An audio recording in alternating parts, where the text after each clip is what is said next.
Kita komplit Bapak Ibu.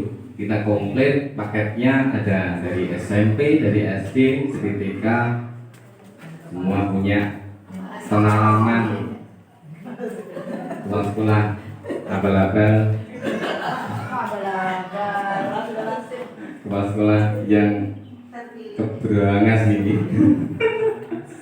Oke, marilah kita simak bersama materi diseminasi dari Bunda kita, Bunda Yadi Aziza, dipersilakan.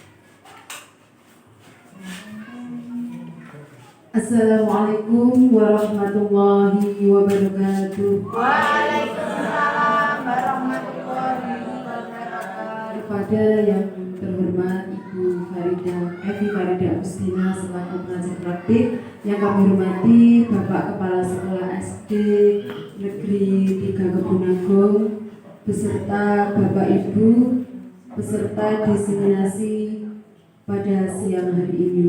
Sebelumnya perkenalkan, nama saya Yayu Aziza dari TK Dharma Wanita Jaten. Saya adalah calon guru penggerak angkatan ke-10 Kabupaten Blitar kelas 36A.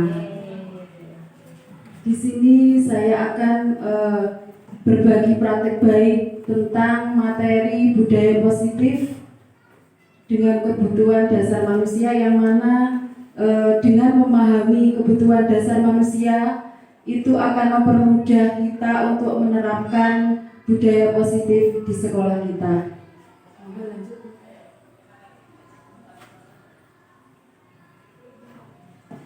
Sebelum lanjut ke materi, tujuan pembelajaran pada siang hari ini yaitu mempelajari kebutuhan dasar yang menjadi motif dari tindakan manusia, baik murid maupun guru. Jadi dengan mengetahui kebutuhan dasar, kita mengetahui alasan dari tindakan atau perilaku murid kita. Kemudian menganalisis dampak tidak terpenuhnya kebutuhan dasar terhadap pelanggaran peraturan dan tindakan yang tidak sesuai dengan nilai kebajikan. Selanjutnya, mengidentifikasi peran sekolah dan guru dalam upayanya menciptakan lingkungan belajar dan pemenuhan kebutuhan anak yang beragam. Jadi dengan mengetahui kebutuhan dasar manusia, kita dapat menganalisis tindakan dari anak itu alasannya apa, dan kita dapat memberikan solusi yang positif sehingga akan memberikan dampak yang baik untuk jangka panjang. Monggo lanjut.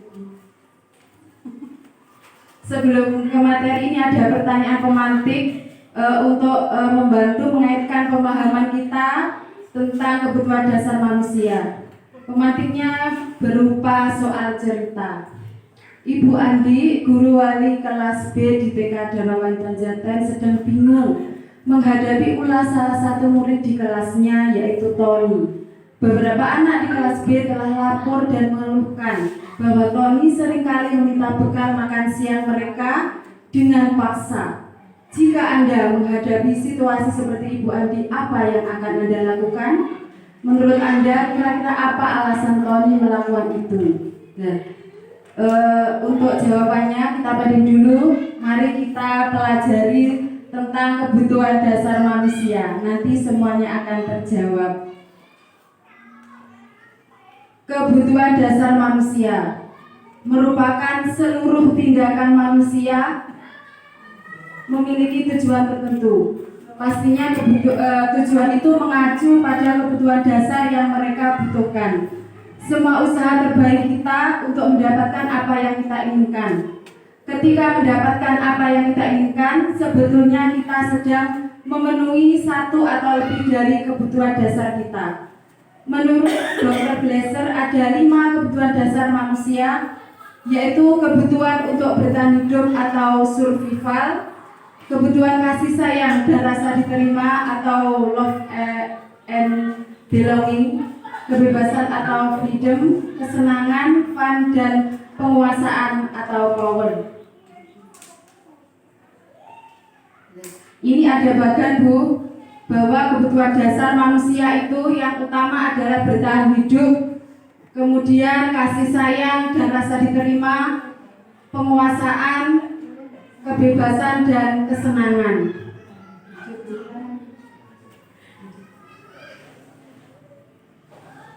Yang pertama yaitu kebutuhan bertahan hidup. Kebutuhan bertahan hidup atau survival itu adalah kebutuhan yang bersifat fisiologis untuk bertahan hidup seperti misalnya kesehatan, rumah, dan makanan. Selain kebutuhan fisiologis berupa kebutuhan biologis sebagai bagian dari proses reproduksi untuk tetap bertahan hidup, dan komponen psikologis meliputi kebutuhan akan perasaan aman. Kemudian kita kembali kepada kasus tadi, Tony yang suka meminta bekal temannya. Tadi apabila ibu guru tadi bertanya kepada Tony alasannya kenapa suka meminta bekal temannya, jika jawaban Tony ketika ditanya Bu Andi adalah karena lapar dan orang tuanya tidak membawakan bekal, maka kebutuhan dasar yang sedang berusaha dipenuhi Tony adalah kebutuhan untuk bertahan hidup.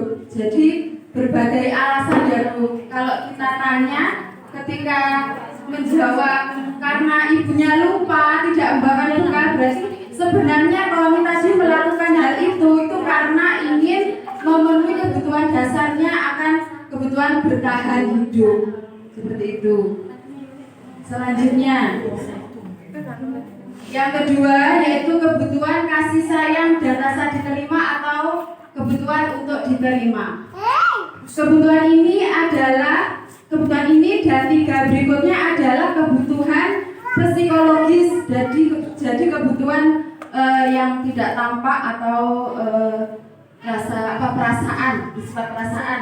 Kebutuhan untuk disayangi dan diterima meliputi kebutuhan akan hubungan dan koneksi sosial, kebutuhan untuk memberi dan menerima kasih sayang, dan kebutuhan untuk merasa menjadi bagian dari suatu kelompok. Jadi ingin dianggap, ingin diterima, ingin diperhatikan.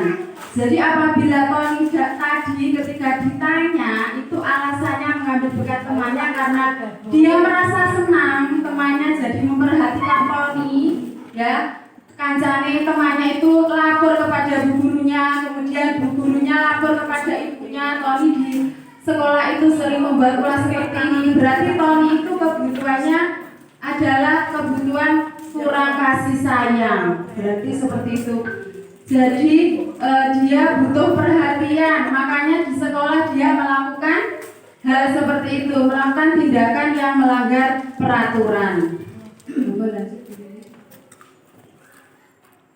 Kemudian selanjutnya penguasaan atau kebutuhan pengakuan atas kemampuan.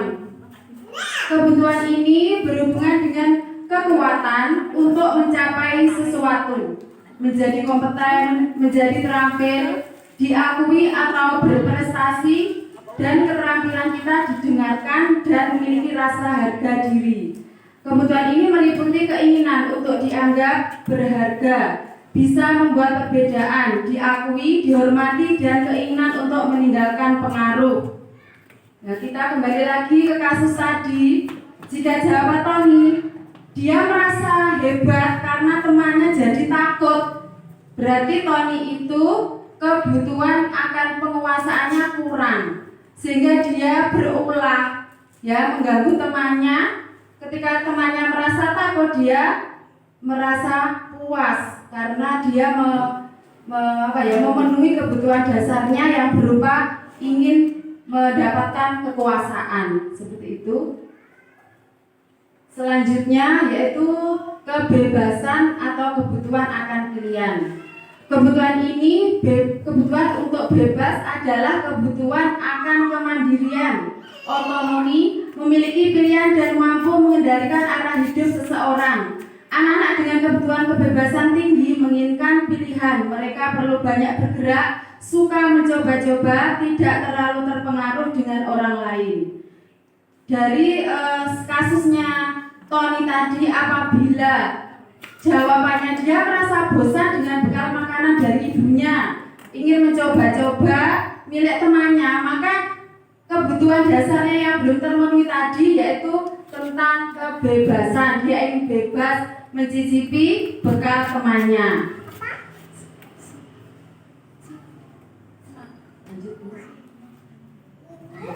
Kesimpulan, Semua orang senantiasa berusaha untuk memenuhi kebutuhannya dengan berbagai cara. Bila mereka tidak mendapatkan kebutuhannya dengan cara yang positif, mereka bisa melanggar peraturan atau melakukan hal-hal yang tidak sesuai dengan nilai-nilai kebajikan. Jadi ya, kalau di sekolah itu ada tindakan murid kita yang melanggar peraturan, kalau kita sudah memahami tentang kebutuhan dasar manusia, tentunya kita bisa menganalisis apakah alasan mereka melakukan itu.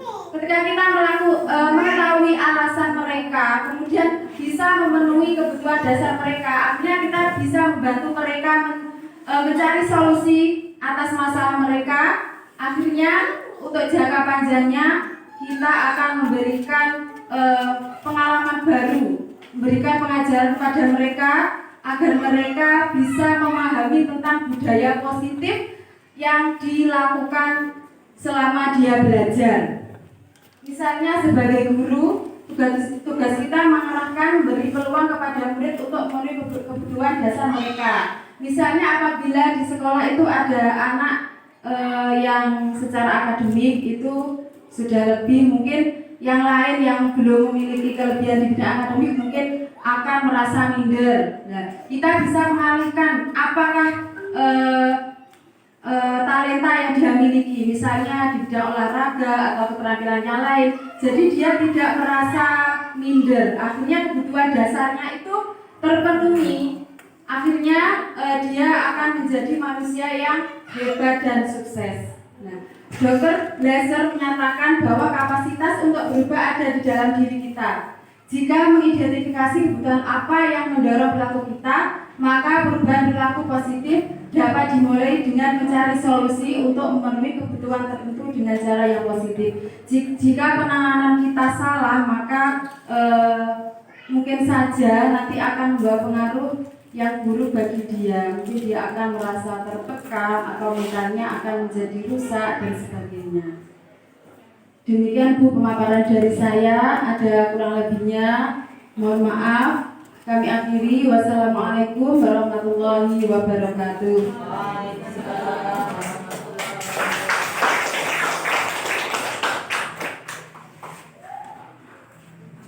Yuk, ampun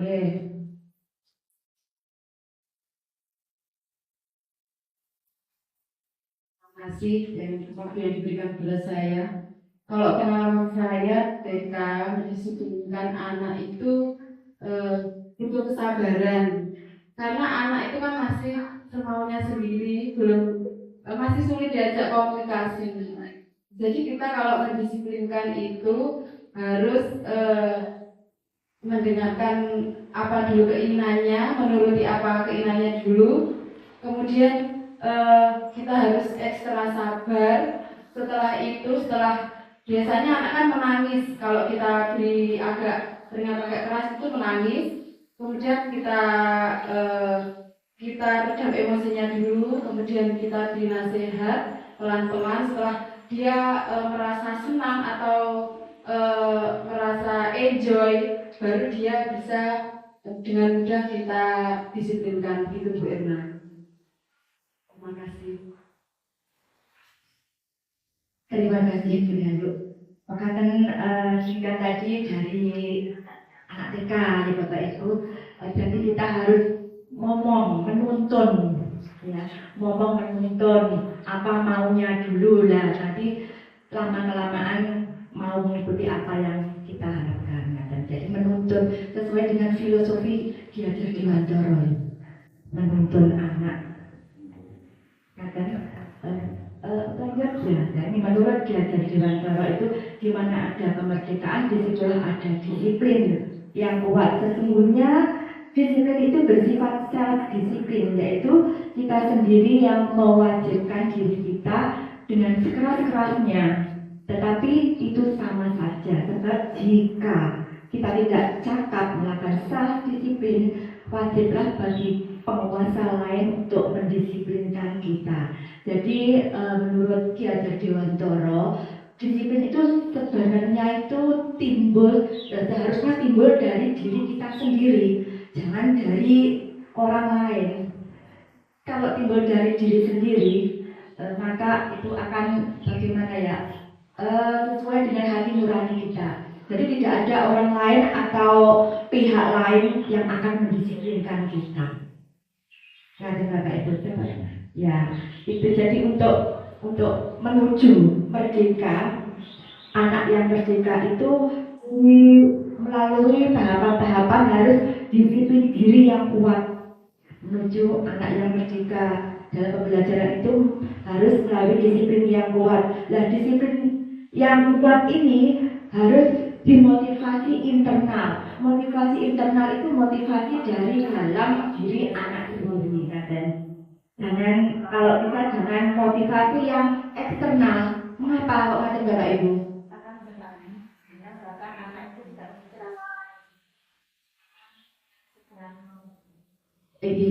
Saya buka tentang ibunya merah tuh.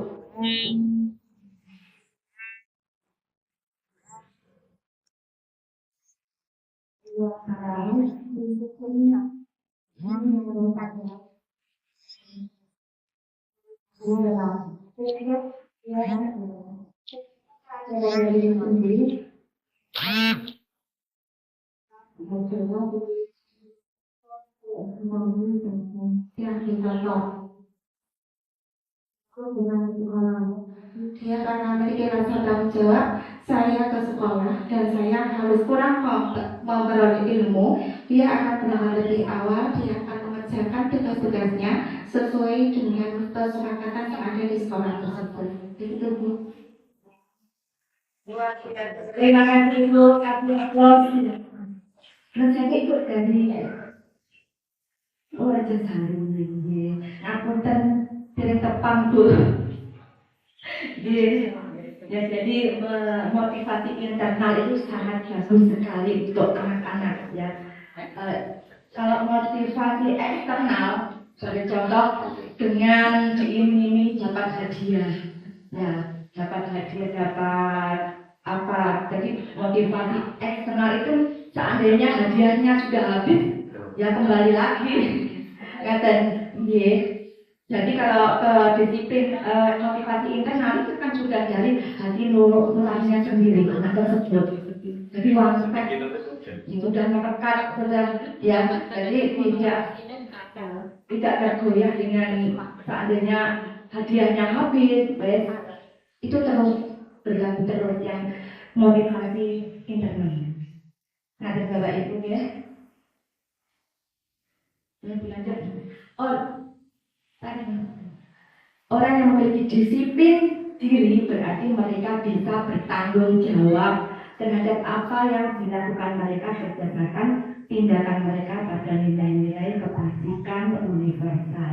Ya, jadi juga kalau mempunyai disiplin diri apalagi tadi dimotivasi internal itu berarti mereka bisa bertanggung jawab. Sudah bisa bertanggung jawab terhadap apa yang dilakukan. Lanjut. Nilai kebajikan universal harus menjadi landasan atau payung besar di setiap perilaku. Jadi nilai kebajikan itu bisa berupa keadilan, apalagi Bapak Ibu, nilai tanggung jawab, jujur, rasa syukur, berprinsip, integritas, kasih sayang, rajin, berkomitmen, percaya diri, dan kesabaran, keamanan, dan lain-lain. Nah, kalau ini sudah melekat pada diri tiap orang, anak-anak, nilai kebajikan yang universal menjadi landasan yang ada payung yang paling besar. Kita dilanjut. Nah, nilai kebajikan yang biasanya tertanam pada anak-anak Indonesia seperti pada keterangan di depan, yaitu profil pelajar Pancasila, itu harus ditanam. Monggo kepada Bunda Lady, kami persilakan.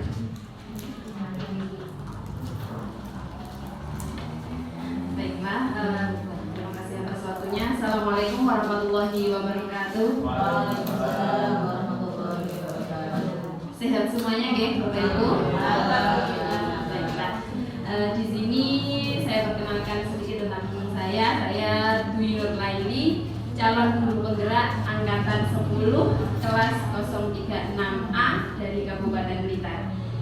Di sini saya akan melanjutkan paparan dari Ibu Erna tentang disiplin positif dan nilai-nilai kebajikan yang saya akan sampaikan, yaitu tentang motivasi, hukuman, penghargaan, serta restitusi.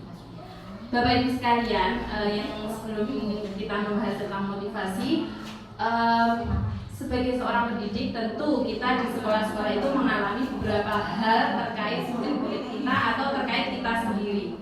Sesuatu yang mendasari kita melakukan sesuatu atau sesuatu yang ada dalam diri kita. Motivasi itu bagaimana kita berpendapat tentang suatu hal. Kita harus menanyakan pada diri kita sendiri ketika kita melakukan sesuatu itu atas inisiatif kita sendiri atau ada dorongan dari orang lain. Ya, seperti itu. Mungkin Bapak Ibu juga pernah mengalami ketika kita berada di suatu posisi, kemudian kita harus melakukan sesuatu itu bisa berdasarkan hal-hal di luar kita, misalkan seperti ini. Apakah kita melakukan sesuatu itu karena kita ingin dipuji? Atau kita takut melakukan sesuatu itu karena akibat mungkin ada ancaman dari hal lain atau ada adanya hukuman, benar ya. Mungkin kita melakukan sesuatu itu karena ada hukuman atau karena ada penghargaan. Nah, itu merupakan motivasi yang mungkin nanti akan kita bahas. Ya, di sini motivasi adalah dorongan yang timbul pada diri seseorang secara sadar ataupun tidak sadar untuk melakukan suatu tindakan dengan tujuan tertentu. Jadi motivasi itu dorongan dari diri kita, tapi motivasi itu juga bisa timbul dari luar. Ya, seperti itu. Sebagaimana dijelaskan oleh Dan Gozen dalam bukunya Restoring School Discipline, ternyata ada 3 macam motivasi dalam atau yang mempengaruhi perilaku manusia. Monggo slide selanjutnya. Nah, motivasi itu terbagi menjadi 3 untuk menghindari ketidaknyamanan atau hukuman. Jadi seseorang itu biasa melakukan sesuatu tindakan itu untuk menghindari ketidaknyamanan atau hukuman. Mungkin Bapak Ibu juga pernah mengalami di sekolah masing-masing. Ya, anak-anak kita mungkin melakukan sesuatu itu karena takut dengan gurunya. Lah, benar. Atau mungkin mereka takut kalau dihukum. Mereka akan melakukan sesuatu karena mereka nanti mendapatkan hadiah. Seperti itulah. Itu merupakan salah satu motivasi yang menghindari ketidaknyamanan dan hukuman. Itu merupakan motivasi eksternal atau yang berasal dari luar diri mereka sendiri. Nah, untuk yang kedua, motivasi perilaku manusia itu mendapatkan imbalan atau penghargaan dari orang lain. Ini juga mungkin kita, pribadi kita ya, ketika kita melakukan sesuatu, saya melakukan ini agar mendapatkan simpati dari orang lain. Atau mungkin murid kita juga demikian, melakukan sesuatu, aku tak segera pikir pagi aja biar dipuji oleh guru. Seperti itu ada murid-murid yang ada yang mereka itu melakukan sesuatu karena ingin dipuji atau ingin mendapatkan penghargaan dari orang lain. Itu juga merupakan motivasi eksternal ya, yang dari luar diri mereka sendiri. Untuk yang ketiga, motivasi perilaku manusia untuk menghargai diri sendiri dengan nilai-nilai yang dipercayai. Lah, ini salah satu motivasi yang harus kita bentuk kepada anak didik kita. Selain itu juga kita, pribadi kita juga seharusnya memiliki motivasi ini, yaitu motivasi internal. Karena dengan motivasi internal, Bapak Ibu, kita akan melakukan sesuatu itu dengan sukarela. Nah, murid-murid kita pun demikian, ketika memiliki motivasinya itu dalam diri mereka akan sukarela. Mereka juga akan bertanggung jawab terhadap apapun yang mereka lakukan tanpa memperhatikan hukuman ataupun penghargaan. Mereka tidak akan memikirkan hal itu. Mereka akan tetap melakukan sesuatu yang menurut mereka itu benar dan disertai dengan rasa tanggung jawab juga. Nah, selanjutnya, apa itu motivasi itu tadi? Tujuannya untuk apa? Dari disiplin positif untuk menanamkan motivasi pada murid, menjadikan orang yang mereka hargai sesuai diri mereka dan nilai-nilai yang mereka percaya.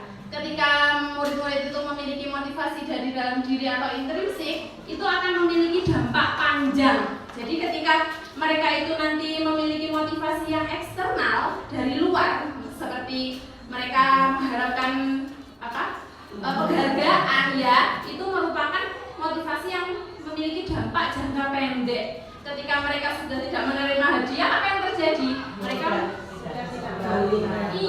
Mereka tidak akan melakukan hal-hal positif yang harusnya mereka kerjakan. Nah, ketika motivasi itu internal atau dari dalam diri, mereka akan memiliki dampak jangka panjang. Mereka akan lebih bertanggung jawab. Mereka juga akan menjadi orang yang menjunjung tinggi nilai-nilai yang mereka hargai. Dengan motivasi intrinsik, maka murid-murid kita juga akan memiliki disiplin positif yang akan menjadi bekal mereka ketika mereka sudah dewasa. Selanjutnya, untuk selanjutnya yaitu hukuman, konsekuensi dan restitusi. Bapak Ibu sekalian, mungkin Bapak Ibu guru sekalian pernah melakukan hal ini kepada peserta didik. Untuk hukuman, konsekuensi, restitusi pernah. Ketika seseorang itu melakukan kesalahan, kira-kira apa yang dilakukan? Memberikan hukuman, seperti itu ya. Mengingatkan, ya. Oh benar. Maka ketika seseorang itu melakukan kesalahan, apa yang harusnya kita lakukan? Nah, di sini akan kita bahas. Yang pertama, pengertiannya dulu. Hukuman adalah suatu bentuk prosedur atau tindakan yang diberikan kepada seseorang atas kesalahan pelanggaran yang dilakukan. Bedanya apa dengan konsekuensi? Konsekuensi sebuah akibat dari suatu perbuatan atau pendirian yang telah hendak atau telah dilakukan. Jadi, ketika hukuman itu nanti memiliki memiliki dampak yang negatif bagi peserta didik, untuk konsekuensi itu nanti juga memiliki dampak negatif, tapi jangkanya pendek. Karena untuk hukuman itu peserta didik merasa tidak merasa sepihak. Untuk hukuman itu belum pernah disepakati sebelumnya. Tapi kalau konsekuensi itu sudah pernah ada, misalkan ada peraturannya terlebih dahulu. Misalnya peserta didik ketika berada di kelas, mereka tidak mengerjakan tugas, misalkan seperti itu. Mereka akan secara sadar akan tahu konsekuensinya apa.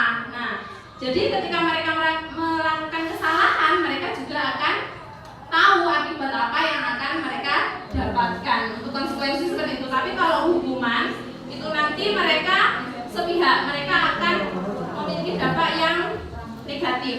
Seperti itu, ya. Nah,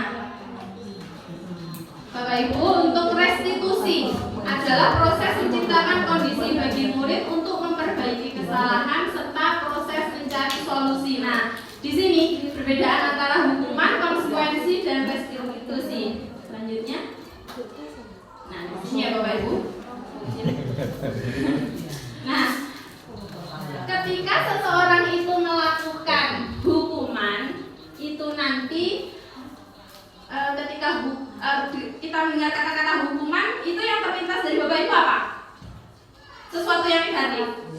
Ya, melakukan kesalahan, menakutkan, seperti itu ya hukuman. Maka kita menjelaskannya, menerangkannya disebut sebagai identitas gagal ketika kita berbicara tentang hukuman. Nah, sedangkan identitas suksesnya atau identitas positifnya apa? Berupa konsekuensi dan restitusi. Apa perbedaan ketiga hal tersebut? Yang pertama, hukuman itu ketika seseorang anak itu dihukum, maka akan berdampak jangka pendek pada siswa untuk hukuman. Tapi untuk konsekuensi dan restitusi itu memiliki panjang. Betul sekali sih. Nah, karena dampak dari hukuman, mereka akan membenci peraturan. Seorang siswa yang pernah kita hukum, mereka akan memiliki rasa dendam meskipun mereka melakukan, misalkan kita hukum, dia lari, dia melaksanakan, tapi sebenarnya dia akan dampaknya itu nanti si siswa akan memiliki catatan di dalam memorinya akan terus pegel, terus benci gitu ya untuk hukuman seperti itu. Berbeda dengan konsekuensi. Ketika konsekuensi itu mereka akan menghormati kesepakatannya itu tadi karena sudah dibuat, oh saya melakukan ini, seperti itu, betul. Jadi ketika yang terkait kesepakatan atau konsekuensi, mereka tidak akan sama dengan hukuman. Ketika hukuman mereka memiliki dampak tetap ingat dan benci, tapi ketika konsekuensi mereka akan menyadari, oh iya memang saya melakukan kesalahan karena kesepakatan yang telah kita buat kemarin itu memang seperti itu ya. Untuk restitusi, yaitu murid atau anak akan menghormati dirinya dan orang lain. Nah, seperti itu. Lanjut. Ini Bapak Ibu, perbedaan antara hukuman dan konsekuensi. Berarti kalau hukuman itu nanti tidak terencana atau tiba-tiba, tidak tahu apa yang akan terjadi dan tidak dilibatkan. Misalkan ketika seseorang guru itu melakukan hukuman, tidak akan meminta pertimbangan dulu terlebih dahulu.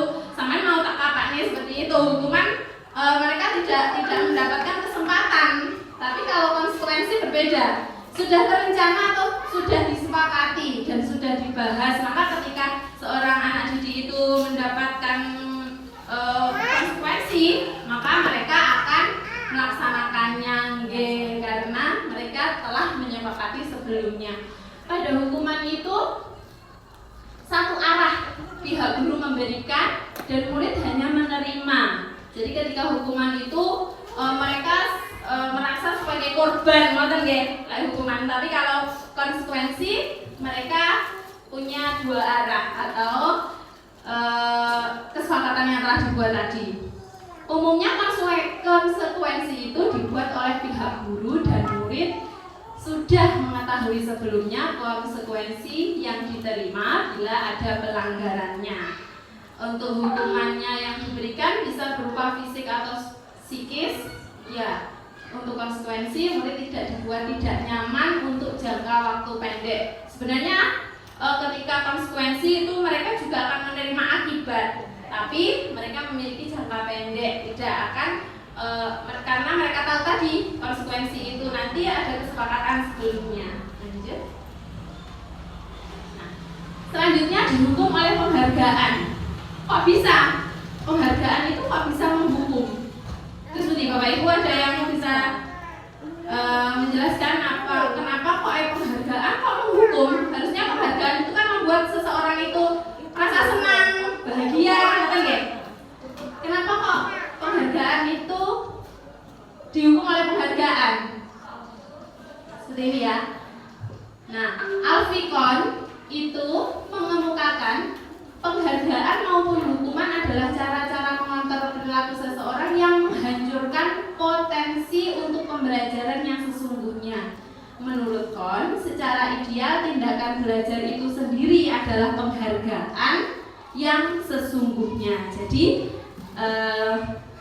kita sebagai pendidik sebenarnya tidak melulu kita harus memberikan penghargaan kepada siswa atau hadiah-hadiah seperti itu. Jadi apa akibatnya jika kita melakukan atau pemberian hadiah atau penghargaan kepada siswa? Monggo selanjutnya. Nah, ini tindakan memberi penghargaan yang dinilai sama dengan menghukum. Seperti ini. Pengaruh jangka pendek dan jangka panjang. Jadi ternyata ketika kita itu memberikan seorang anak didik kita itu penghargaan, mereka akan memiliki pengaruh jangka pendek dan jangka panjang. Jangka pendeknya seperti apa? Ketika seorang anak itu mendapatkan penghargaan, mereka tidak mau memikirkan apa selanjutnya yang akan dilakukan jangka pendek.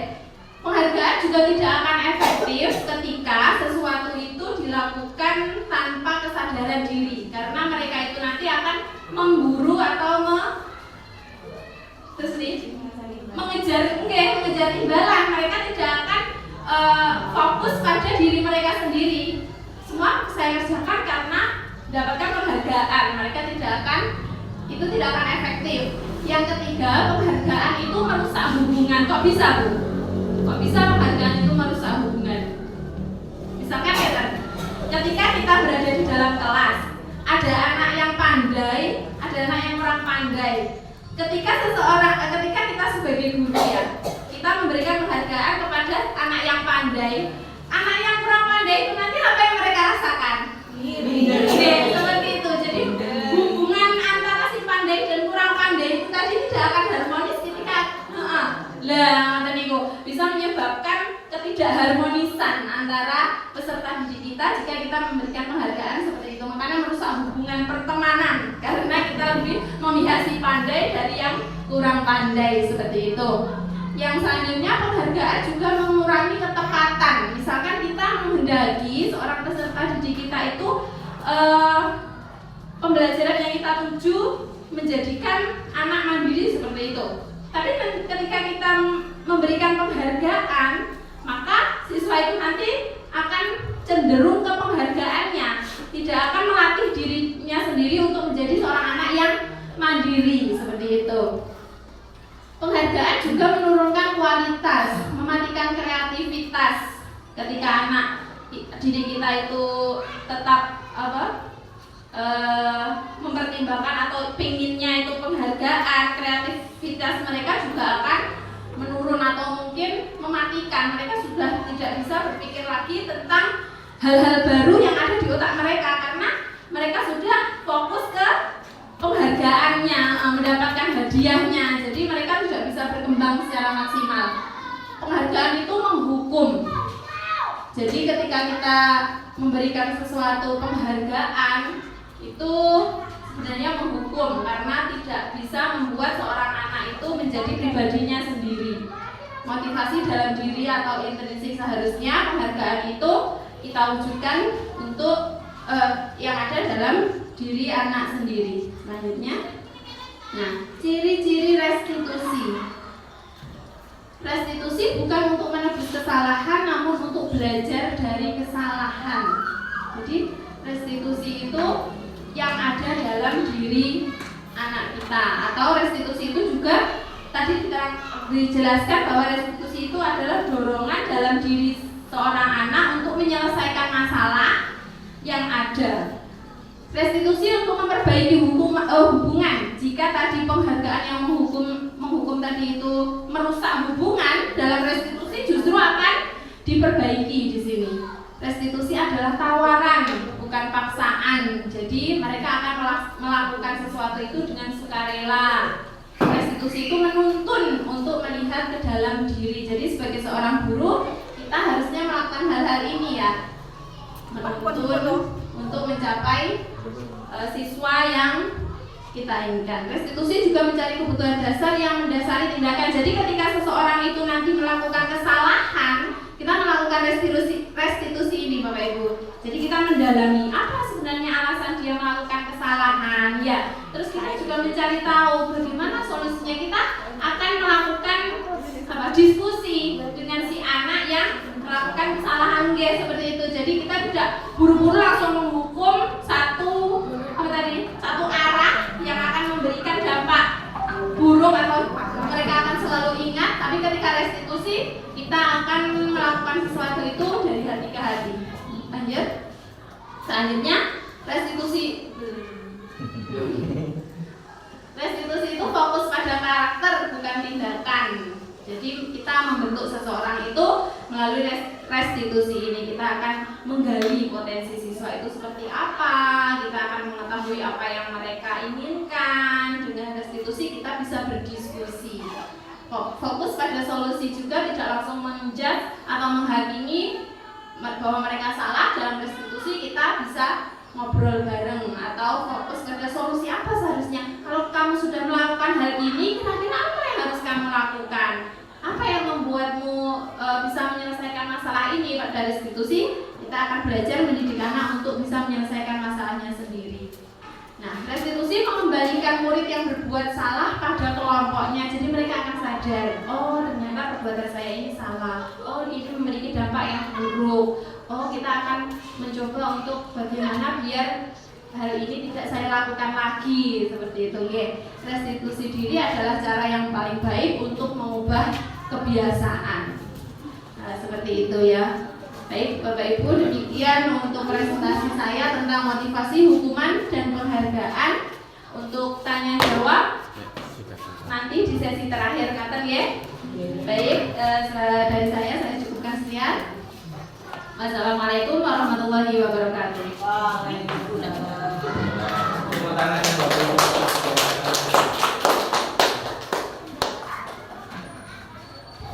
Sudah luar biasa.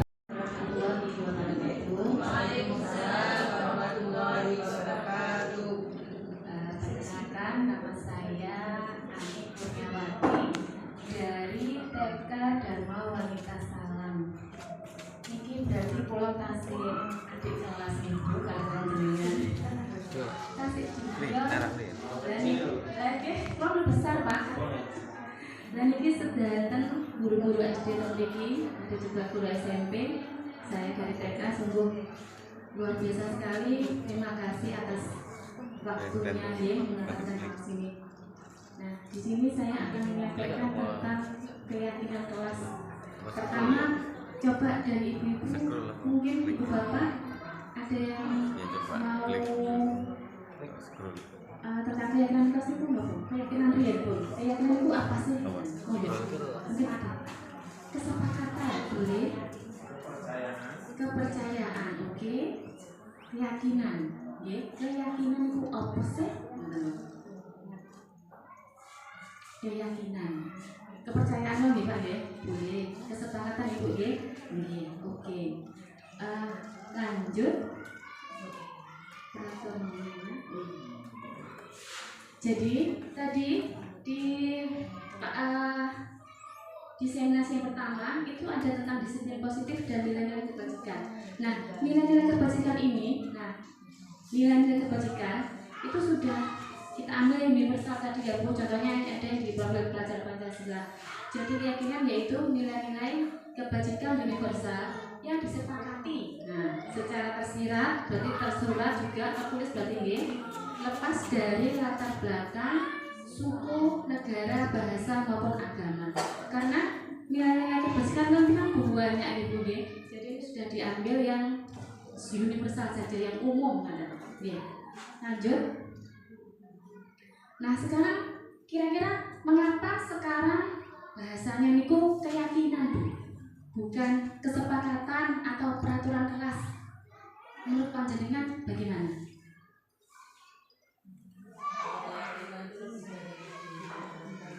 Iya betul, karena sudah keyakinan dari diri sendiri, gitu. Sementara jika peraturan emang buat siapa?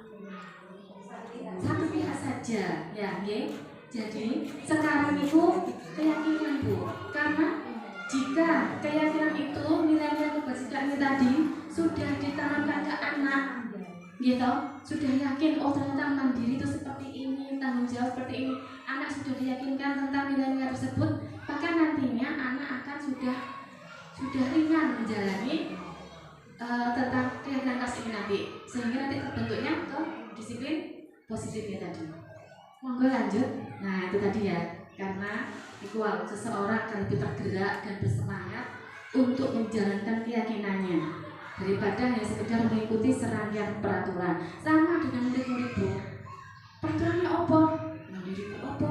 Kan kadang ngapunten untuk SD mungkin kelas 1, 2 belum paham ya makna tentang arti sesungguhnya tentang positif apa itu disiplin, tanggung jawab kan belum pasti, masih perlu contoh yang konkret.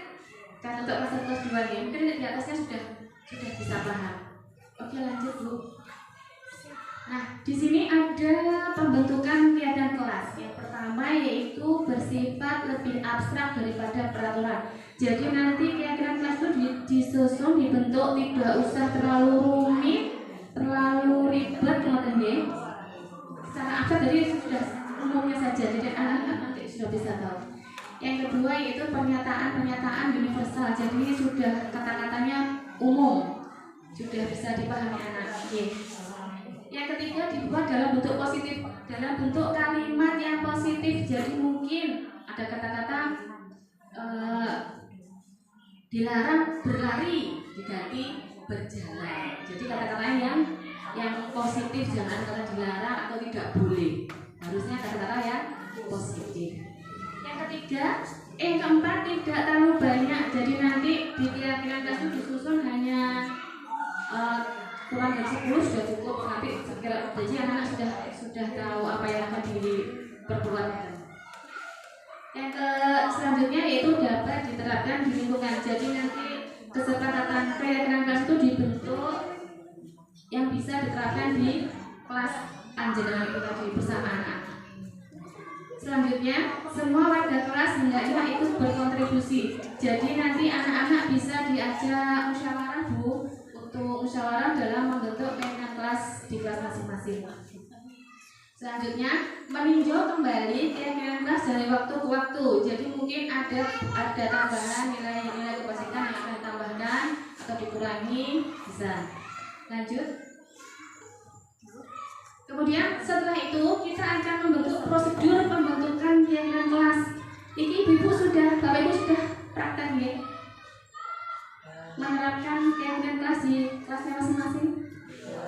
Sampun ya, mesti sampun. Ya, ini tahapnya. Ini yang pertama yaitu mempersilahkan untuk bercurah pendapat tentang peraturan yang perlu disepakati di kelas. Kira-kira anak SD sudah bisa untuk tahap 1 ini? Sudah ada yang bisa ya. Sudah ada yang bisa ya. Karena kemarin saya menerapkan di TK itu sulit Bu. Belum bisa anak TK diajak bercurah pendapat ya.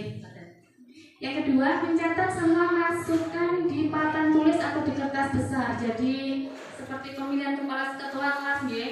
Ganti-gantinya kebajikannya apa ditulis. Mungkin nanti ada yang sama atau bagaimana, jadi nanti bisa dilihat di sini. Yang ketiga, sekali lagi berupa kalimat positif. Jadi tidak ada kata dilarang atau tidak boleh atau jangan, diganti dengan kata yang positif.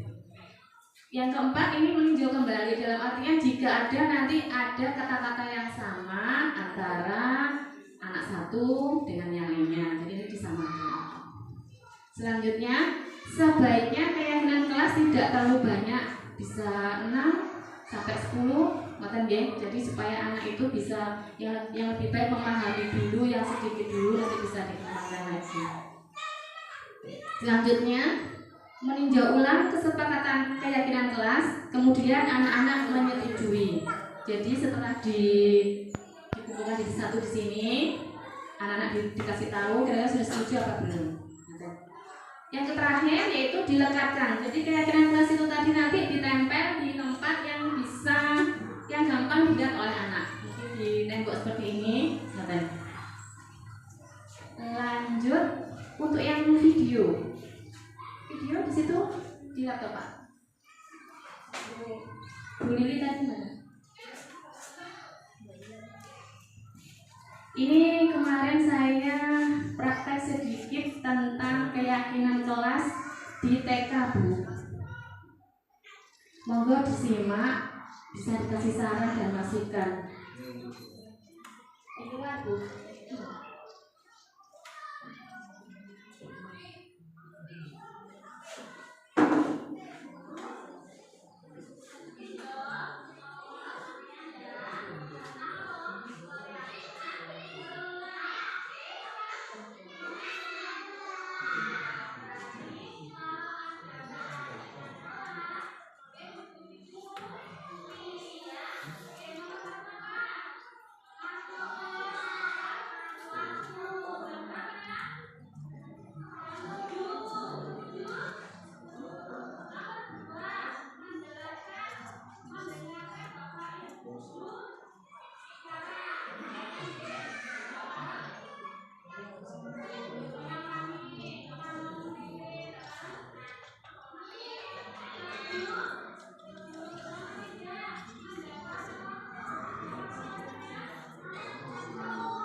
Nah itu tadi praktek dengan kelas di TK Bu. Monggo sarannya dari panjenengan itu apa, kurangnya apa menurut panjenengan?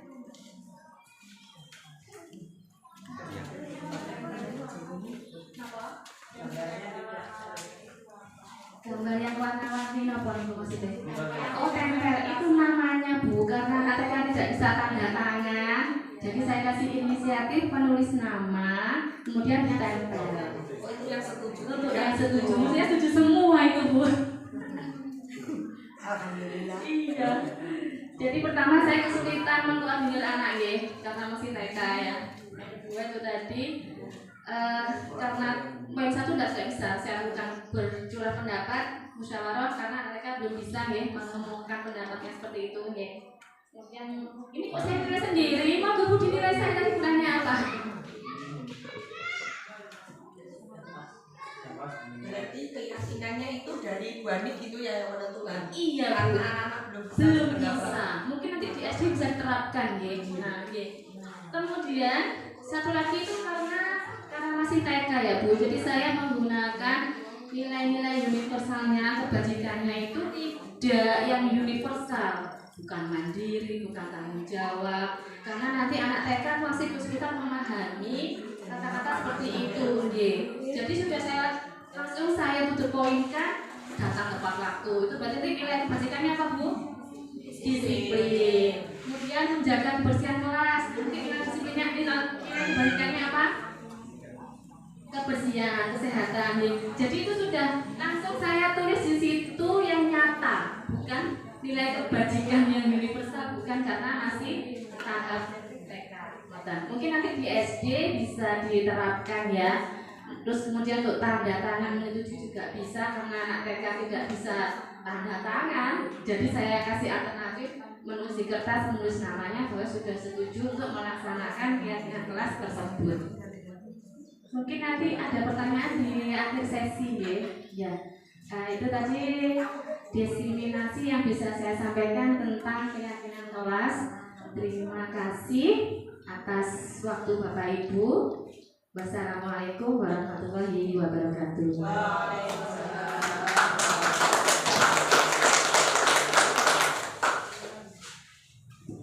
Terima kasih disampaikan. Sungguh luar biasa itu tadi penjelasan. Atas waktunya. Terima kasih Bapak Ibu-ibu, Bapak-bapak sudah hadir di diseminasi hari ini modul 4 budaya positif. Terima kasih sudah meluangkan waktunya. Perkenalkan, nama saya Diah Hartati, calon guru penggerak ke-10 dari UPT SD Kebonakung 3. Kali ini saya akan memaparkan 5 posisi kontrol guru. Apakah Bapak Ibu sudah pernah mendengar posisi kontrol seorang guru? Seorang guru itu kita posisikan seperti apa Bapak Ibu? Penghukum, teman, atau sebagai bagaimana Bapak Ibu? Bagaimana? Teman. Ya, oke. Ada 5 posisi kontrol meliputi penghukum, pembuat rasa bersalah, teman, pemantau, atau manajer. Menurut ibu-ibu, jenengan itu sebagai posisi apa? Manajer. Ada yang membuat merasa bersalah? Atau situasi, pemantau, penghukum, teman. 5 posisi kontrol tersebut kita paparkan bersama, ya.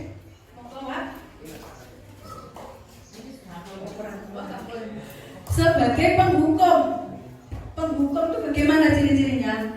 Nada suara tinggi, tubuh mata melotot dan jari menunjuk-nunjuk, menghardik. Contohnya, terlambat lagi. Itu ya. Selalu datang terlambat. Kapan bisa datang tepat waktu? Konsekuensinya bagaimana, Bu? Bagaimana kira-kira? Kalau jenengan sebagai penghukum anak yang terlambat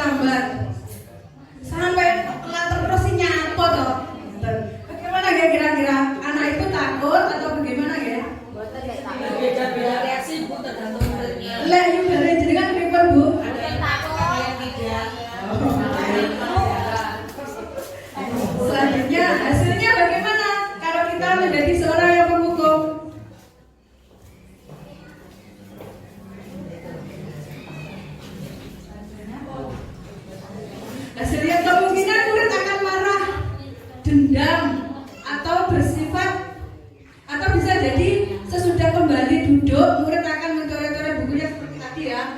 Tapi kalau datang terlambat, terus hasilnya bagaimana? Dendam, alah aku besok tak terlambat lagi, gitu ya. Setelah dimarah-marahi tadi karena kita memposisikan diri sebagai penghukum. Sekarang yang kedua, sebagai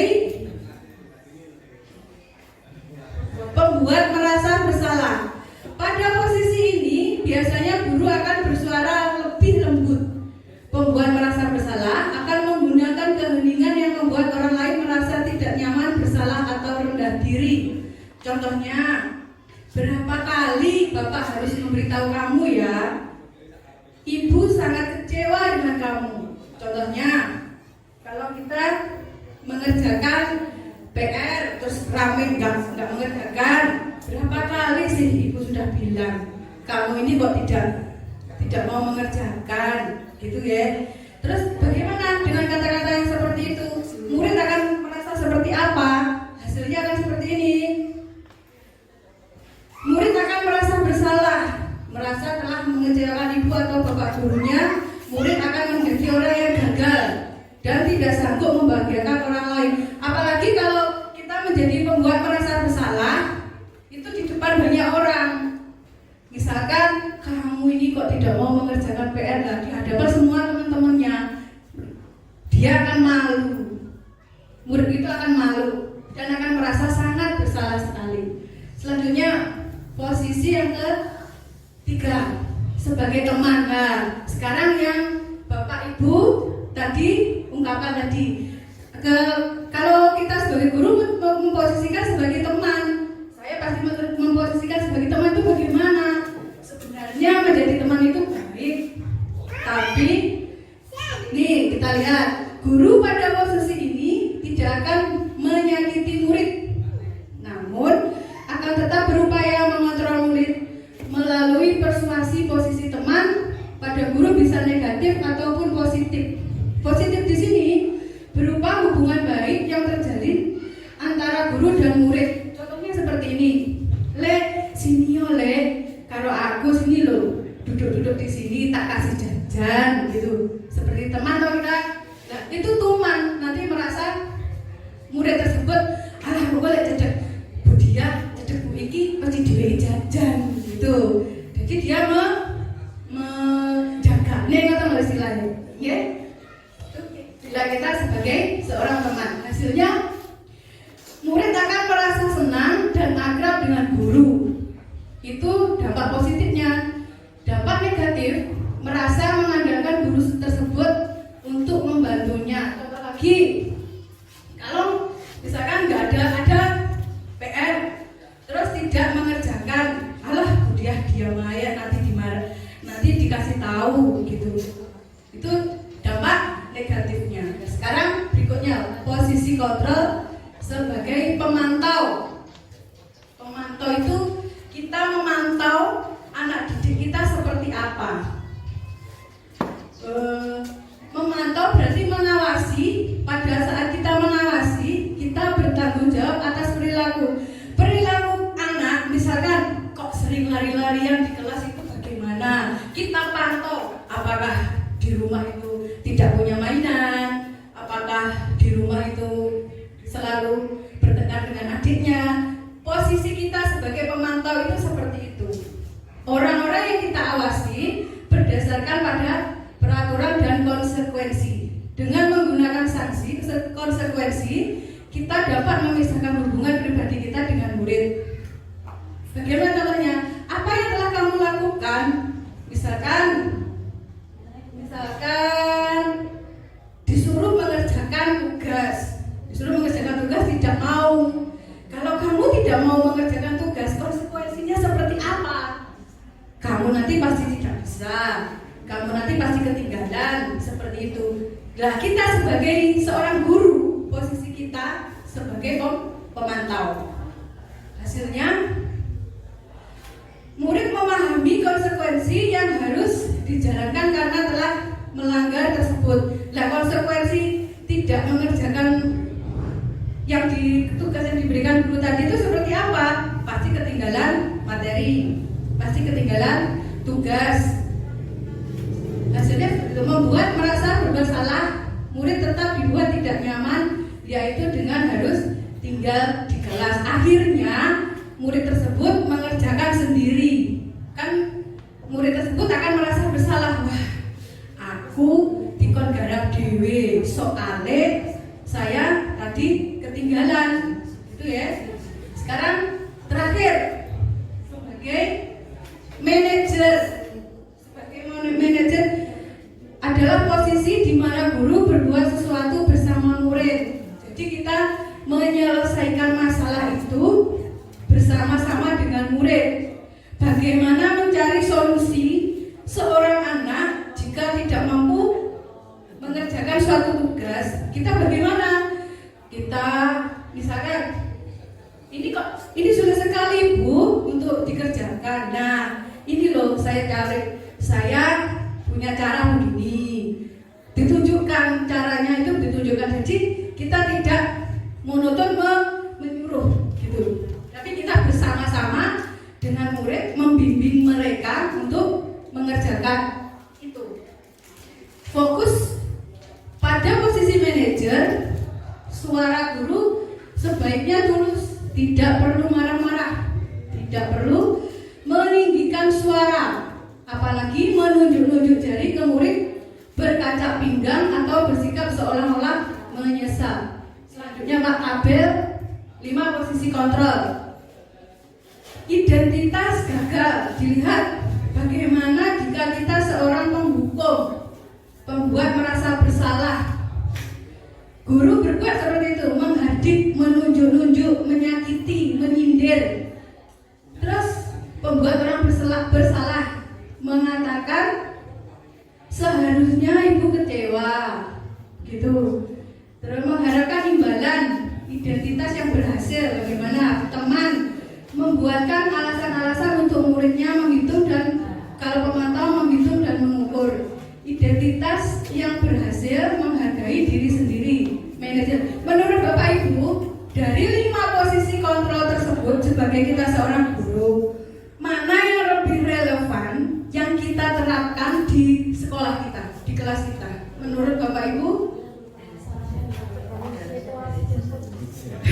Bagaimana? Bisa menjelaskan? Bu Binti.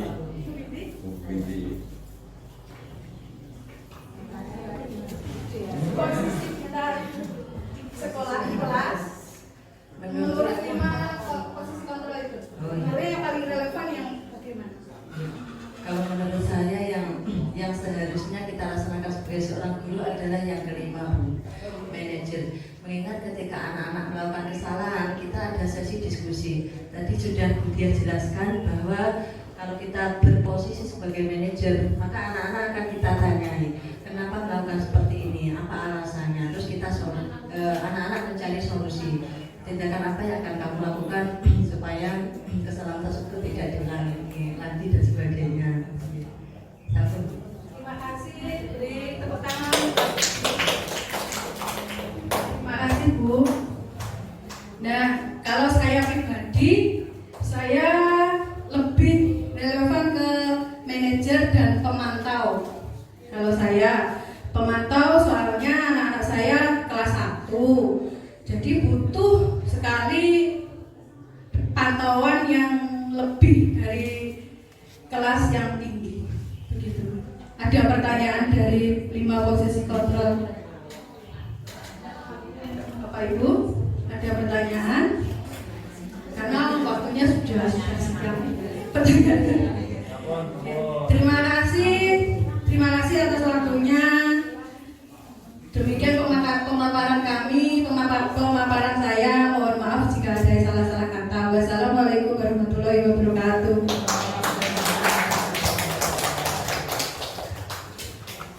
Terima kasih menjadi nanti atas pemaparan tentang 5 posisi kontrol. Sekarang Assalamualaikum warahmatullahi wabarakatuh. Salam dan bahagia buat dengan semuanya. Terima kasih yang sudah di sini mengikuti belajar bareng dengan kami kelompok CGP dari kelompok 036A. Saya dari Fuad Hadidullah dari WD SD Negeri 3 akan memaparkan tentang segitiga restitusi. Nanti kita akan bermain Jawa. Jawa itu apa? Kalau ini apa ya? Kata-katanya agak gimana gitu? Iya, kata-kata tulisan di atas tuh. Kalau dibaca, dipelesetkan, iya, nggak enak juga. Iya, itu. Tapi itu memang itu judulnya dari sana, membuatnya seperti itu. Itu adalah aplikasi yang bisa kita gunakan untuk berinteraksi dengan anak-anak. Lanjut, itu nanti saja. Untuk introduction itu apa ya? Oh iya, permulaan. Jika murid melakukan pelanggaran, apa langkah kita? Hukum, yaitu dulu seperti itu, tetapi sekarang sudah bergeser. Siapa yang mengingatkan? Apakah gurunya yang mengingatkan? Dulu gurunya yang mengingatkan, tetapi sekarang sudah bergeser. Jadi murid itu sendiri yang mengingatkan dia itu bersalah atau dia itu melanggar tentang keyakinan kelas. Kemudian pertanyaannya adalah apakah kita beri hukuman atau kita maafkan saja? Nah itu dulu kita biasanya kalau ringan kita maafkan saja. Tapi itu tadi sudah dijelaskan, itu juga bisa memotivasi anak untuk melanggar lagi. Kalau kita beri hukuman juga itu nanti juga tidak baik, karena itu tadi motivasinya bukan dari internal tapi dari eksternal. Example, guys, belajar bahasa Inggris saja. Terus terang saja di CGP ini saya banyak belajar nih Bapak Ibu. Yang tadinya saya itu redek ketika mengisi apa itu dulu yang kita daftar itu mengisi resume apa itu namanya, kita redek itu yang ketemu piye terus aku piye. Ternyata ketika kita menjalankan dengan happy, ya happy saja. Tetapi kalau kita menjalankan dengan posisi yang tidak nyaman, ya tidak nyaman. Itu tergantung diri kita masing-masing. Itu motivasi internal sebenarnya. Kemudian ada lagi pertanyaan. Di sekolah sini CGP-nya ada 3. Terus anaknya bagaimana? Anaknya tidak apa-apa. Karena kegiatan CGP ini itu berlangsungnya ketika setelah selesai kegiatan belajar mengajar di siang hari atau di malam hari setelah maghrib, itu biasanya kita mengikuti Zoom meeting. Kalau di CGP biasanya ikutnya bukan Zoom tapi Google Meet, yaitu. Jadi kegiatan yang tidak mengganggu anak-anak, tetapi kita mendapatkan ilmu yang banyak tentang bagaimana cara mendidik anak yang baik. Bapak, Ibu guru hebat yang saya hormati, inilah example-nya. Ketika terdapat murid menggunakan pakaian seragam tidak lengkap, tidak sesuai kelas, apakah murid tersebut diperbolehkan masuk atau tidak? Boleh dengan catatan. Nah itu contohnya. Nanti akan kita uraikan di dalam segitiga restitusi. Praktik prakteknya yang begini. Selama ini kita langsung memaafkan, ya tadi bulan matur boleh memaafkan, boleh masuk.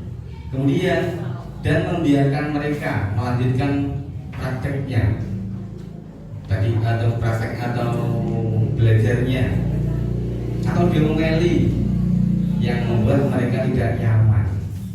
Dengan catatan tadi diomeli biasanya.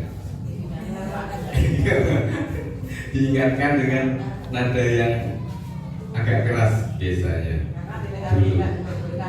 Ya. Itu pemikirannya yang dahulu seperti itu dengan cara membuat jera. Itu tadi kan membuat jera anak kalau tidak pakainya tidak seragam lengkap, kita bolehkan masuk tetapi kita berikan efek jera. Nah, itu. Berarti kan perhatian kita itu lebih cenderung pada kesalahan yang dilakukan daripada mencari cara bagaimana bagi mereka untuk memperbaiki diri. Jadi nanti yang akan kita laksanakan yaitu tidak fokus pada kesalahan, tetapi mencari cara bagaimana cara mereka yang membuat salah itu memperbaiki diri.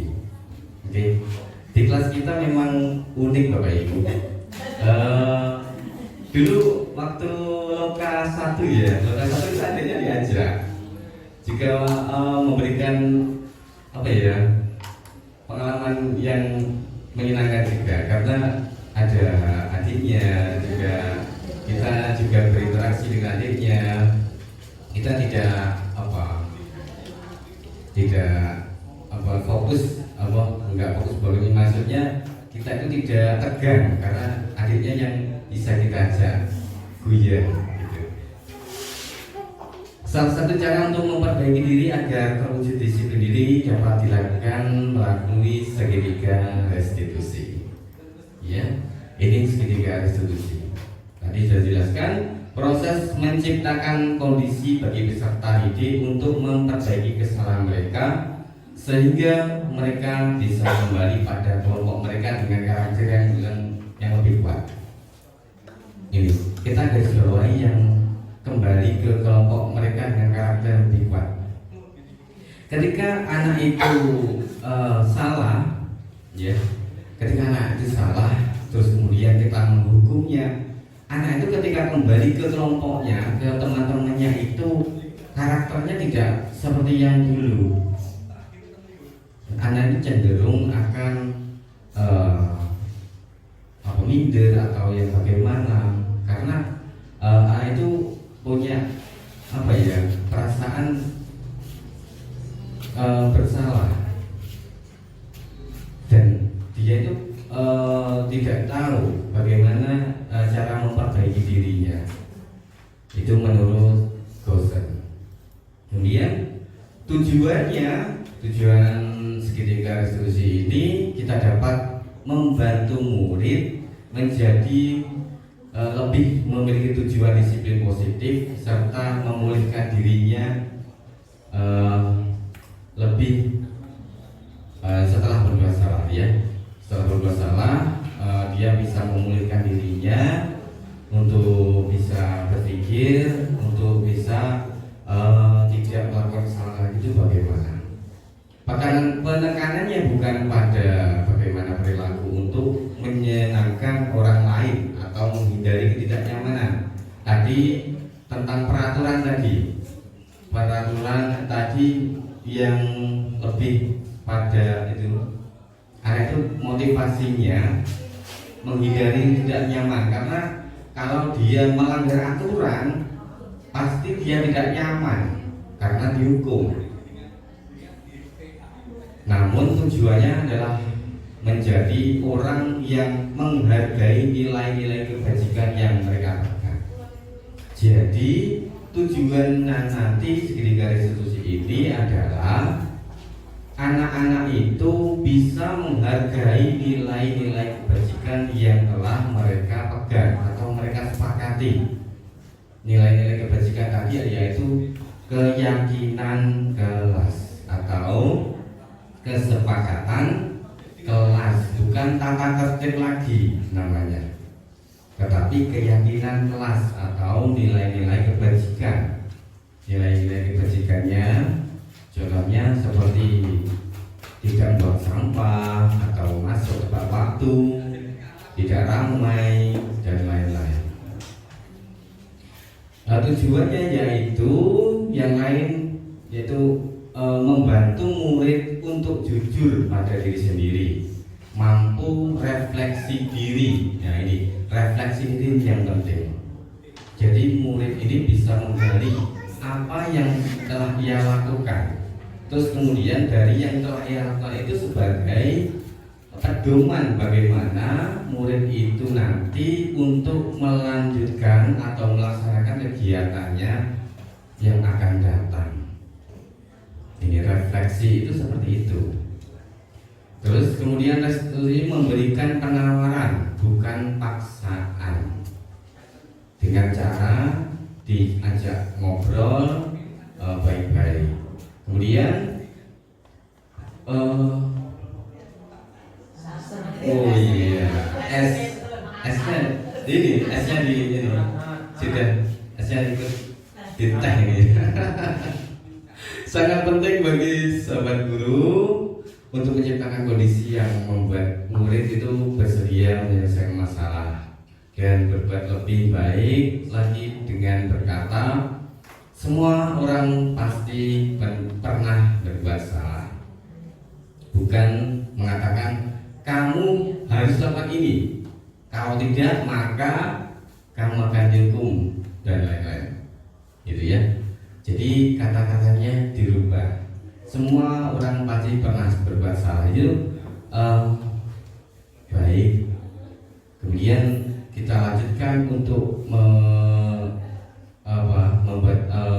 mengajak diskusi kepada murid, apa kesalahannya, apa keyakinan kelasnya, itu yang akan dilakukan.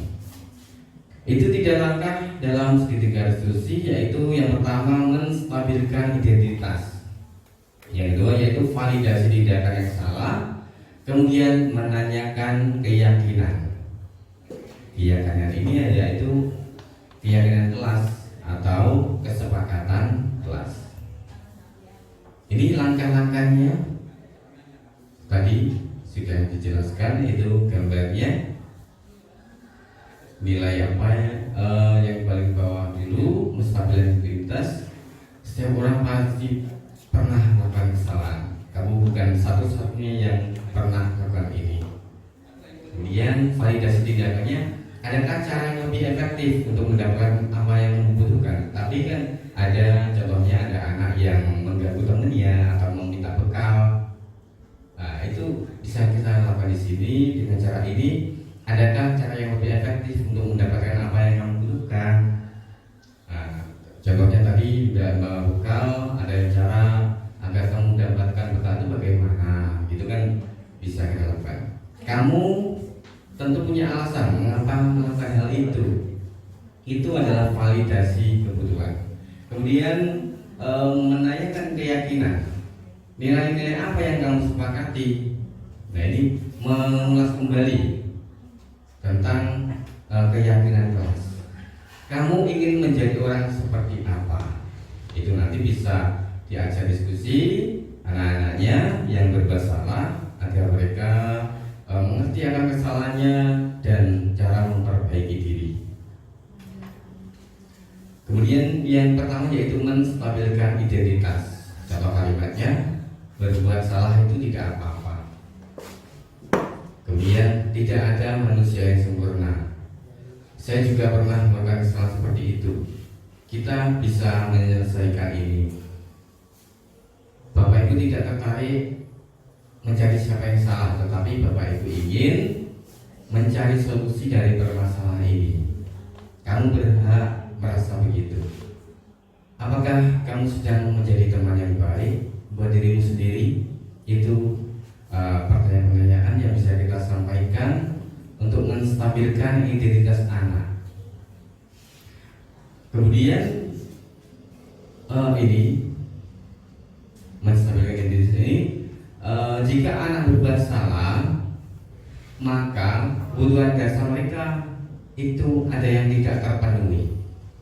Bagian dari dasar segala solusi memiliki tujuan untuk merubah orang yang gagal karena telah berbuat salah menjadi orang yang sukses.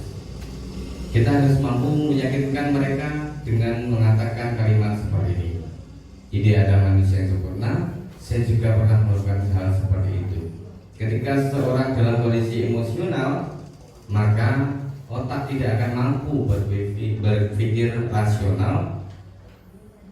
Saat inilah kita menstabilkan identitas anak kita bantu untuk tenang, ya, tenang dulu. Jadi ketika anak itu melakukan salah, jangan langsung diajak untuk bicara, itu akan sulit karena anak kondisi emosional. Jadi kita tenangkan dulu, kemudian kita ajak bicara. Yang kedua adalah validasi tindakan yang salah. Contoh kalimatnya, padahal kamu bisa melakukan yang lebih buruk dari ini ya. Itu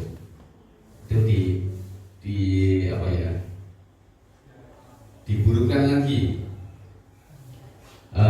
Kamu pasti punya alasan mengapa melakukan hal itu.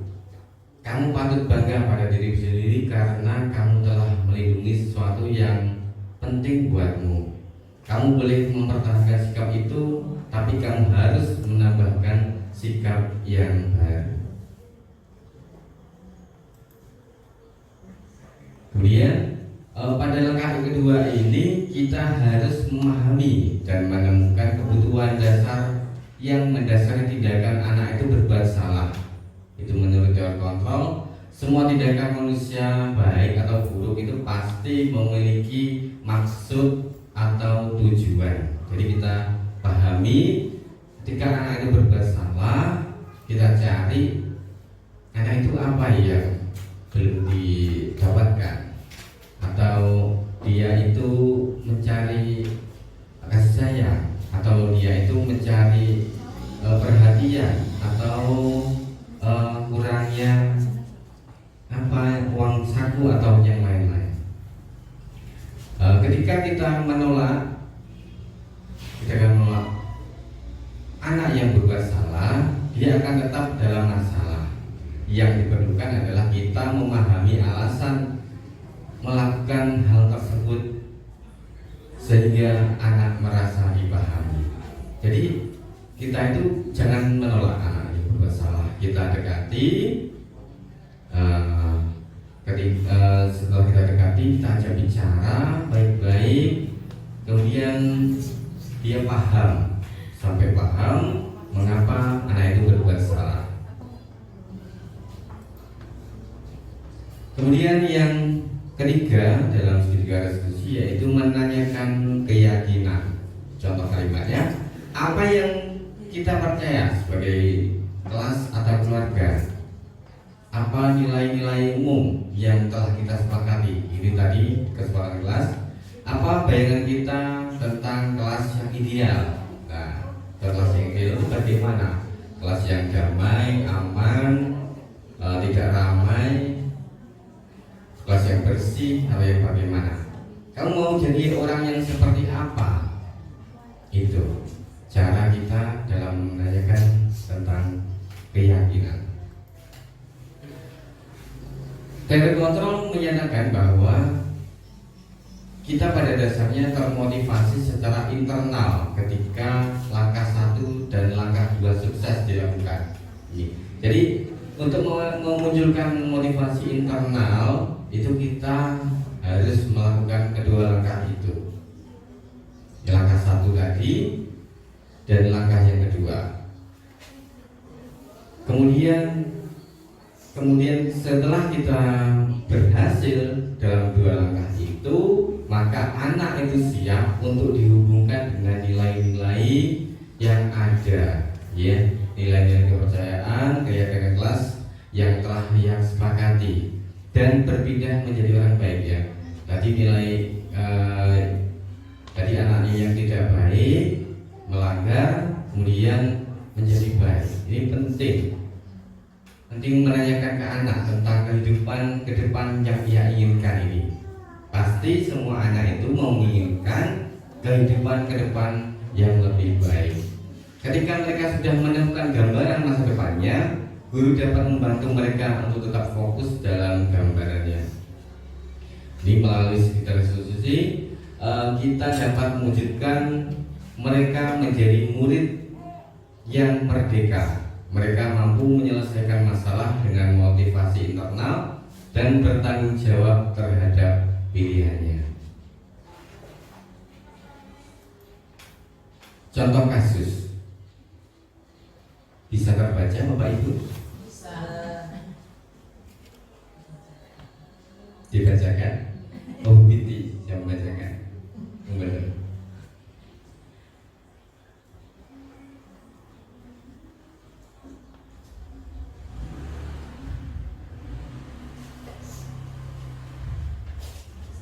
Ini ada Bu Eni. Bu Eni menggantikan Bu Santi yang sedang sakit. Tetapi Vivi dan Natali itu tidak mengindahkan kehadiran Bu Eni. Tetap bicara sendiri atau seenaknya saja. Kemudian keesokan harinya Bu Santi memanggil Vivi dan Natali setelah menanyakan laporan Bu Eni. Ini yang dilakukan. Awalnya Vivi dan Natali sempat ragu dan membela diri, namun pada akhirnya mengatakan apa itu? Meminta maaf. Kemudian Ibu Santi menanggapi bahwa tindakan itu boleh saja dilakukan bila mereka sungguh-sungguh ingin meminta maaf. Namun Ibu Santi menanyakan kembali, apa mereka bisa lakukan itu untuk menggantikan rasa tidak menghormati Ibu Eni? Ya. Bisa saja anak itu ketika kita memaafkan secara langsung itu anak itu langsung bangga. Oh, ini saja nggak apa-apa, ini nggak apa-apa, enak ini. Untuk maaf ini sudah cukup, itu saja. Itu menurut anak-anak seperti itu. Lanjut. Kemudian ini baik Vivi dan mau Natali ini mengakui bahwa perilaku mereka itu tidak sesuai dengan keyakinan kelas. Bu Santi melanjutkan kembali apa yang akan mereka lakukan untuk memperbaiki masalah. Apakah ada gagasan? Nah, ini diajak diskusi. Setelah berpikir sejenak, Natali dan Vivi mengusulkan bagaimana kalau mereka mengadakan sebuah diskusi kelompok dengan teman-teman sekelasnya. Tema yang mereka pilih adalah penerapan keyakinan kelas, terutama tentang sikap saling menghormati dan bagaimana penerapannya di kehidupan sehari-hari di sekolah. Usulan kedua adalah mengirim email kepada Bu Eni tentang gagasan mereka tersebut. Ini mereka pun memberitahu Bu Eni bahwa mereka telah memberitahu kepala sekolah bahasan bila lain waktu ada ketidakadaan guru, maka mereka akan mengusulkan Bu Eni sebagai guru pengganti. Jadi yang dilakukan yaitu tidak langsung menghukum anak, tetapi diajak berdiskusi tentang keyakinan kelas. Kemudian tadi kesalahannya tadi, apa kesalahannya, terus kemudian bagaimana caranya untuk memperbaiki diri. Ini langkah-langkah kita diskusi yang sudah dijalankan oleh Bu Santi. Yang pertama itu tadi menstabilkan identitas. Pernyataannya adalah Ibu Santi menanyakan apakah mereka bersedia untuk melakukan perbaiki masalah yang ada. Kemudian validasi tindakan. Bu Santi menanggapi bahwa tindakan itu boleh saja bila mereka itu sungguh-sungguh minta maaf. Namun Bu Santi menanyakan kembali apakah mereka bisa lakukan untuk menggantikan rasa tidak dihormati Bu Santi. Kemudian menanyakan keyakinan kelas, itu yang dilakukan Bu Santi, yaitu Bu Santi melanjutkan kembali apa yang mereka lakukan untuk memperbaiki masalah. Apakah ada gagasan ini tentang keyakinan kelas. Kemudian mereka mengusulkan bagaimana kalau mereka mengadakan sebuah diskusi kelompok. Kemudian usul kedua mengirim email tentang Bu Eni gagasan tersebut. Kemudian mereka memberitahu Bu Eni, mereka telah memberitahu kepala sekolah bila lain waktu jika ada guru yang tidak masuk, Bu Eni ditunjuk sebagai guru pengganti. Waktu menunjukkan pukul ya ternyata. Oke, kemudian posisi yang telah diambil Ibu Eni sebagai teman, seperti terjadi dalam kalimat Bu Eni mencoba menyapa Vivi dan Natal dengan Rama. Ini sebagai teman. Kemudian sebagai teman, ayolah tugas ini dikerjakan. Nanti Ibu tegur bawa sekolah kalau kalian tidak mengerjakan tugas. Itu merengek ya. Teman itu cenderung untuk merengek kepada anak-anak untuk melakukan tugasnya. Kemudian penting ini bagi setiap peserta didik untuk mengembangkan dan menjaga disiplin diri mereka agar dapat menyesuaikan yang lebih besar dalam hidup. Peran guru sangat sentral dalam proses tersebut, maka penerapan disiplin positif melalui segitiga resolusi menjadi penting dikuasai setiap pendidik. Oh iya, thank you. Kembali ke yang awal tadi, Pak. Awal tadi Jambon. Nah, ini Jambon. Posisi kontrol mana yang sering Anda lakukan? Bisa di scan.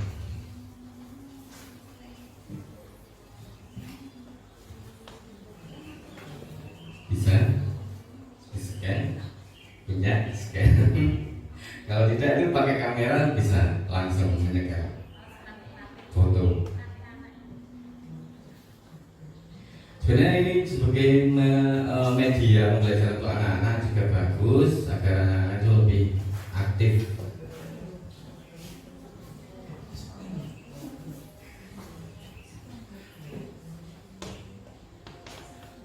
Sambil mengisi Jambon, Bapak Ibu semuanya ada yang ditanyakan tentang kesemuanya materi diseminasi modul 1.4 budaya positif.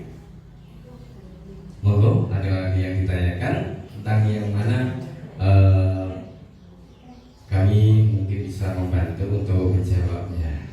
Monggo, kita silakan. Atau saya yang bertanya ya. Sebenarnya motivasi dengan hadir di sini apa?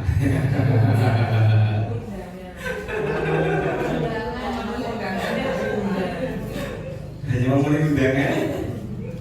Nah, iya.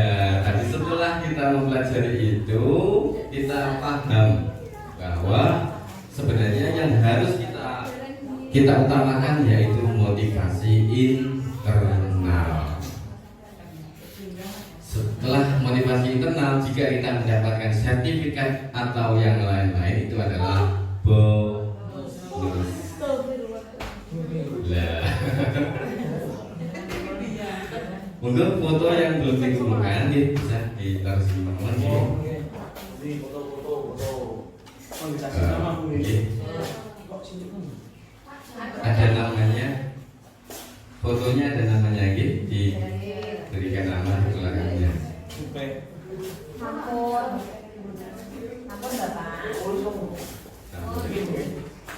Mungkin ada yang ditanyakan dalam materi kali ini, atau mungkin tanya nanti pulang jam berapa dan ada tips-tipsnya enggak?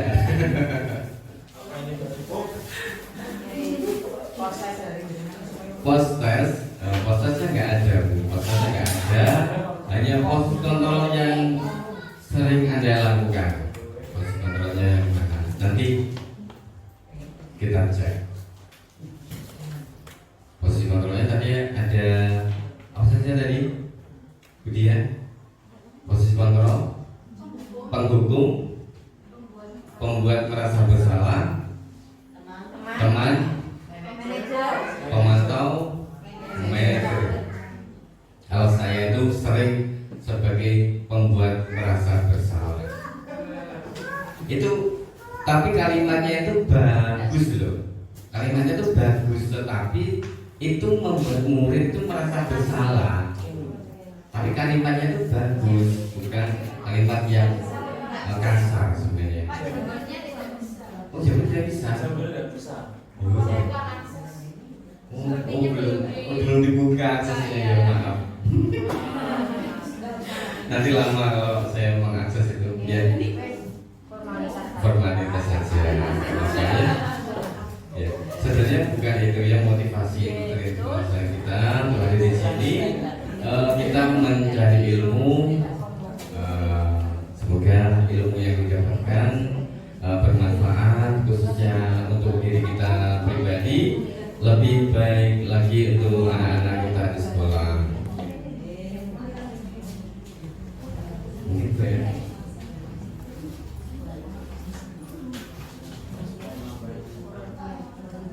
Mungkin ada yang mau memimpin ice breaking.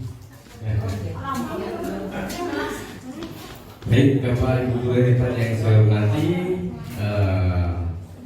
sebelum acara kita tutup, kita simak bersama motivasi dari Bunda kita mengajar praktek dari Bu Evi dari SD Negeri Karang 1. Dibaca silakan. Ini untuk Bunda.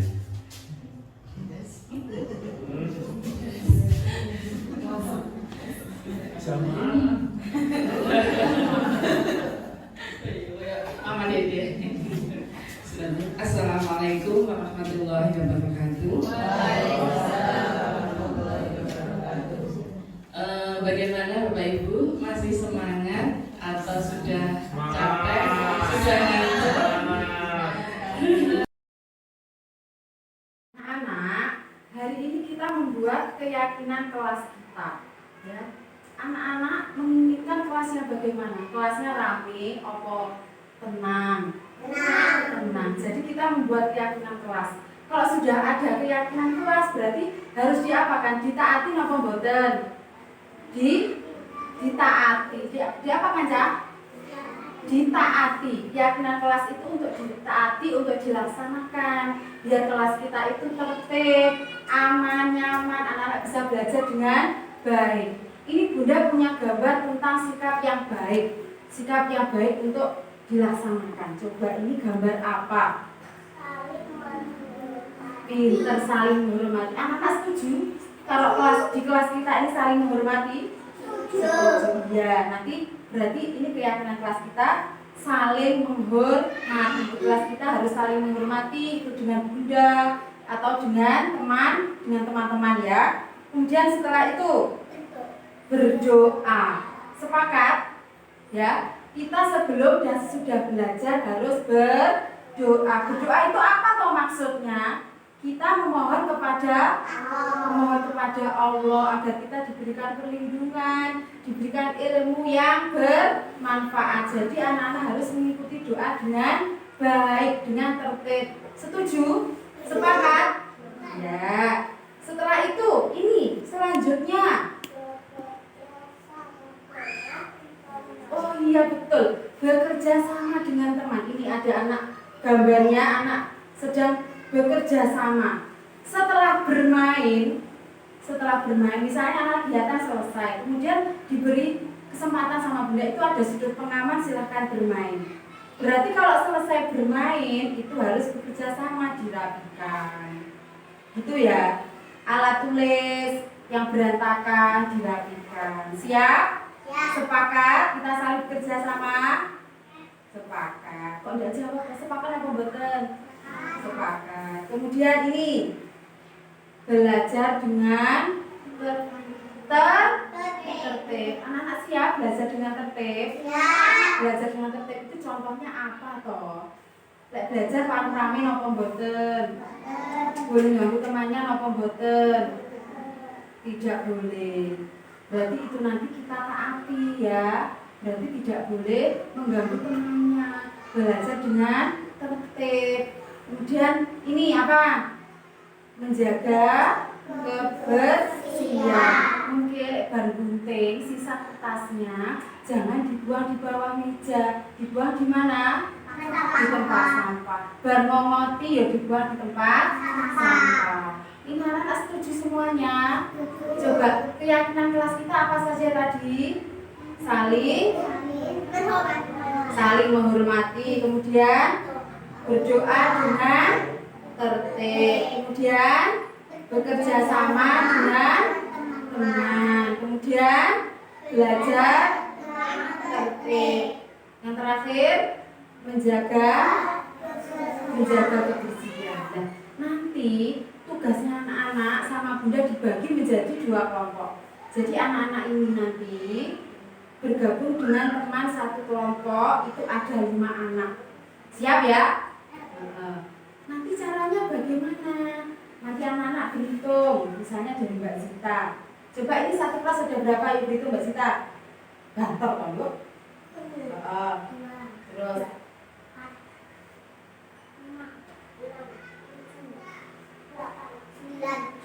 ada 10. Nanti kita bagi menjadi 2 kelompok. Berarti satu anak ada berapa sayang? Ada 5. Nanti berhitung ya. 1, 2, 1, 2. Begitu ya. Nanti berarti yang kelompok 1 duduk di kelompok merah sini. Yang angkanya 1 mesti Bunda. Terus yang angka 2 nanti kelompoknya di sini. Kelompok 2 di kursi pink dan hijau sama ini campur ya, kursi sama mejanya enggak apa-apa. Paham? Bisa kita bagi kelompoknya. Ya sekarang duduk yang baik, ya duduknya yang baik. Mulai berikut dari Mbak Zita yuk. Terus tadi Bunda bilangnya bagaimana? 1, 2, 1, 2 begitu sampai selesai. Diulang lagi ya. Yuk. 1, 2.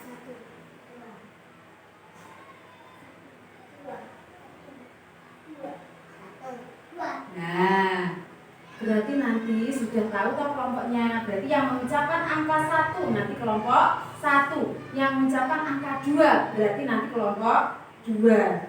Nanti tugasnya apa toh di kelompok Bunda? Tugasnya anak-anak membuat poster tentang keyakinan kelas kita. Nanti anak-anak bekerja sama dengan temannya. Ada yang menggunting, ada yang menempel, ada yang buang sampah di tempat sampah.